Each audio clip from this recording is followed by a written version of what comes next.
এই প্রথম বিশ্বের সবচেয়ে আলোচিত জাহাজ টাইটানিকের পূর্ণাঙ্গ ছবি পাওয়া গেল। ডিপ সি ম্যাপিং পদ্ধতি ব্যবহার করে তৈরি করা হয়েছে জাহাজটির 3D ফটো। এর আগে আর কখনোই টাইটানিকের এমন ছবি দেখা যায়নি। বাকিটা জানাচ্ছেন আফসানা শাওন।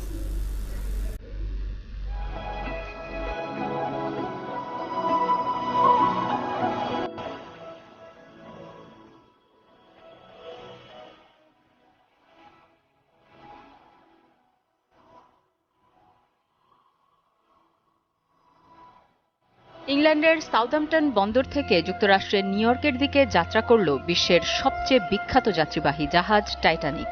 দিনটা ছিল ১৯১২ সালের ১০ই এপ্রিল। ঠিক ৫ দিনের মাথায় ১৫ই এপ্রিল আটলান্টিকের বড় একটি আইসবার্গের সাথে ধাক্কা খেয়ে ডুবে যায় জাহাজটি। ২,০০০ আরোহীর মধ্যে ১,৫০০ আরোহী মারা যান। উদ্ধার করা যায়নি